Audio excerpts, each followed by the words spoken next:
Hey everyone, Kim here with Pine Korea. Today we're going to take you on a trip to Seonjeongneung.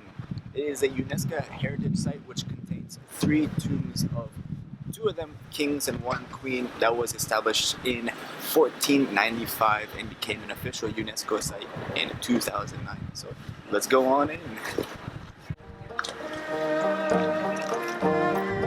Hi everybody, so we're finally inside. Now, Seonjeongneung is a special place because it's right in the middle of Gangnam, and you know, Seoul is a really big city full of lots of people, and this place kind of feels, like a little break from the ordinary, get a break from the city. A lot of people come here, they like to walk around, take a nice stroll, and it happens to be, one of the coldest days in November right now, so we're gonna go around, but one of the cool things that we want to show you today is that, since it's fall, the leaves are changing.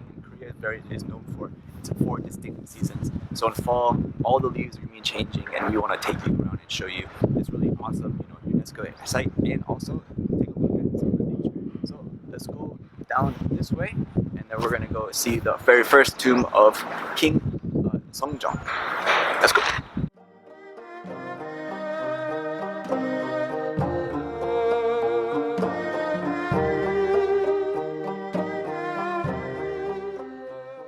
You can see, look, they got some of the city right here, right on this other side. But if we take a look all the way over here, nature.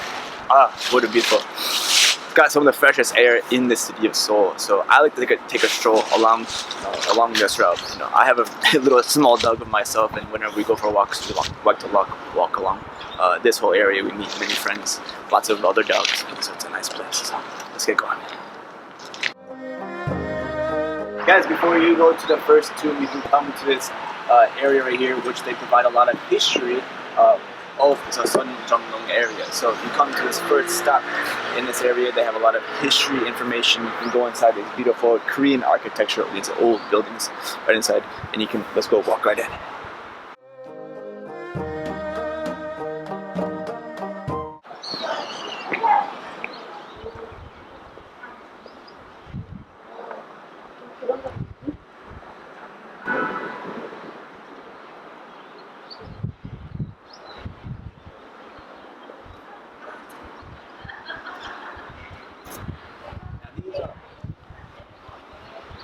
So these are old, very traditional style rooms. So you can imagine that in the Joseon Dynasty, they would come on in, take off your shoes, step up here, and this would be somebody's room. Somebody would come on in here, they'd be sleeping, get some, other different, other types of activities would be going on in these rooms. And right now that it's really cold, you can't tell right now, but starting in Joseon Dynasty, all the floors, they were heated by fire that they would burn underneath the buildings like this. So in some of these old traditional kind of style Korean buildings, if you look underneath, you go down there, you'll be able to see the pits where they put the fire and they stoked the fire and they were able to heat up the floors. So hopefully we can find that later on, sometime around here. Let's get going to the tomb. Here we are, we're at the gate of Seonjeongneung, which is the entrance to the tomb for King Seonjeong. So here we are. You notice this gate, and up top you see the tricolor that's called the Sam.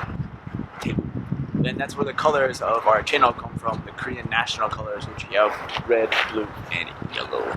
So here we are. We're gonna walk up this road. You can see on the left side is called the Incense Road. On the right side is called the King's Road. Now tradition, when I follow the tradition, we're allowed to only walk along the right side of the road. So we're gonna go all the way up.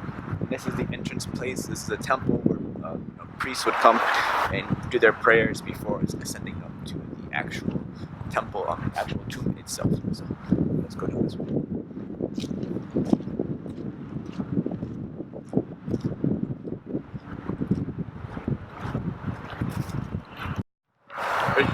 Alright, so one of the things we want to show you is look at these beautiful leaves, these Japanese maple leaves. These are like some of the first leaves that changed in the fall. And we're going to walk along all the way up this road, and we're finally going to make it up to the tomb all the way up there.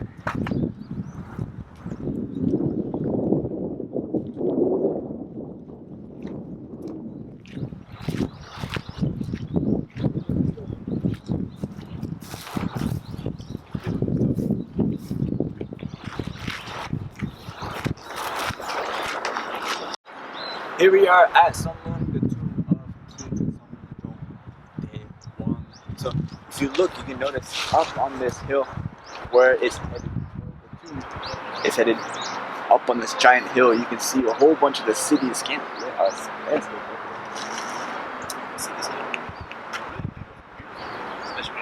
Nature mixed in with the city. It's really makes a really awesome view.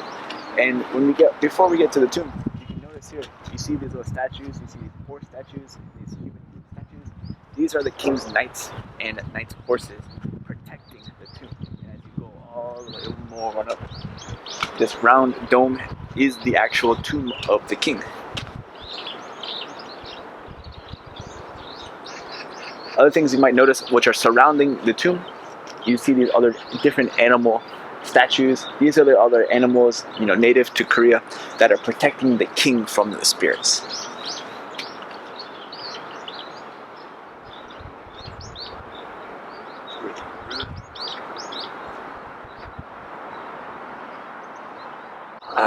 Here we are at the tomb of Queen Jung-hyun. She was the wife of the previous tomb that we were at Sejong.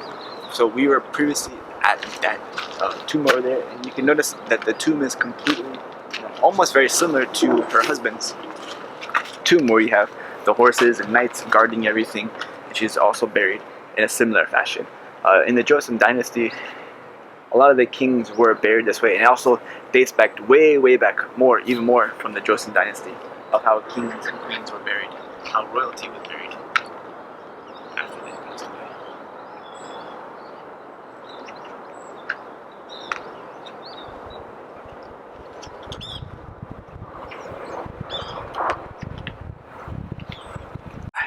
Here we are probably in the deepest part of the Seonjeongneung area, where you can notice a lot of nature behind me.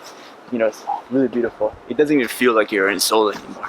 So we're gonna go down this path down here, wooden path. We're gonna go to the third, final tomb, which is the second son of the previous tomb we went to, of Seongjong's tomb, his second son, who was also the king, Jeongjong. So let's go on over to the final tomb of this trip.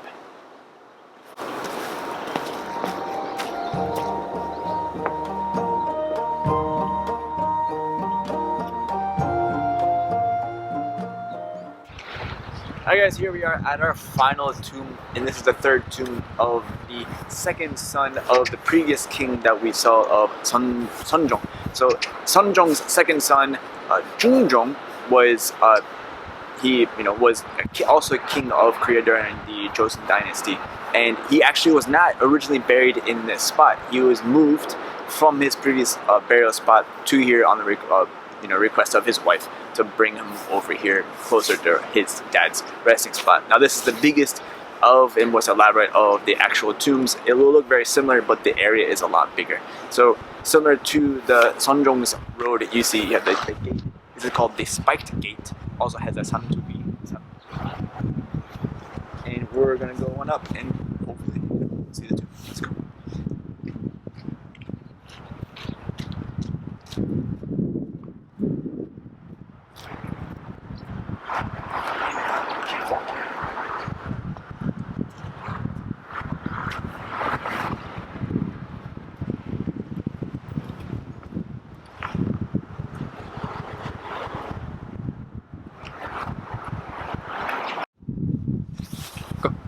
Alright, so behind me you can see the tomb right down there. So before we go up there, we're going to show you into this nice, old Joseon style house over here, which is also used kind of like as a place of worship for ancestors. In Korea, in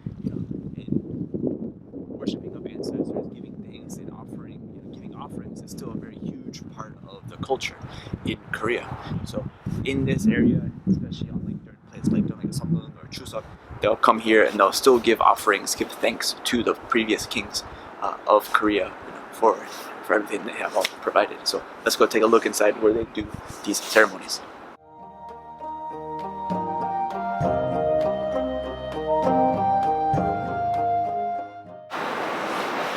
Here they give some of the steps of how they do the ceremonies, how the procession goes. And you can see all the different types of food offerings that they'll give in the incense that they're burning. This gives a picture of all the different types of foods.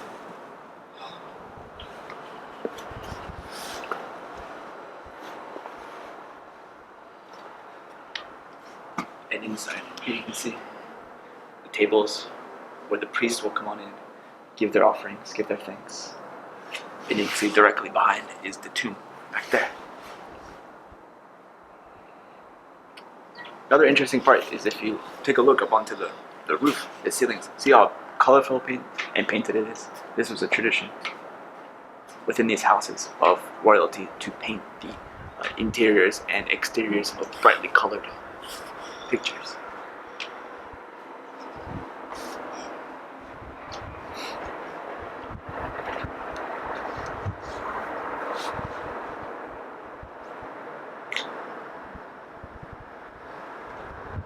So behind me is the final tomb of Seonjeongneung, and unfortunately we can't go to the very top. There's no pathway all the way up there. This is the closest that we can kind of get up there.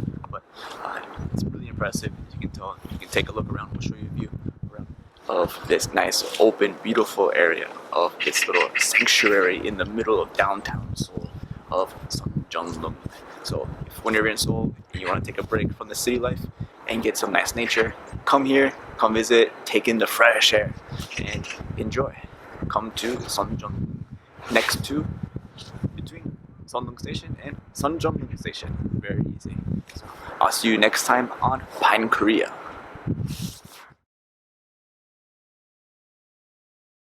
Alright, so here we are at a restaurant called Laun, and they have nice coffee. It's a brand new shop just opened up here. We're gonna try.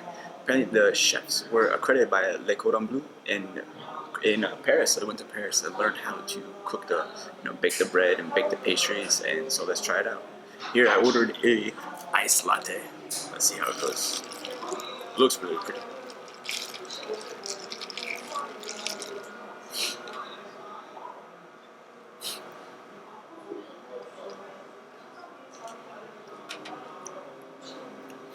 It's pretty nice, it's really strong. It's got more of a milky taste to it, and the espresso kind of kicks it back at the very end.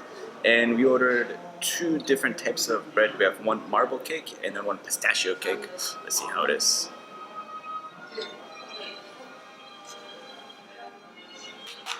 Oh.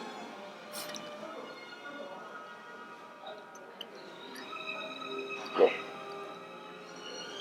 Really good. The marble cake is really, you can taste some chocolate, and it's very moist. So it's got this like mixture of vanilla, chocolate, different flavors coming and going through your mouth. So it's really nice. I really recommend this one. Let's try the pistachio.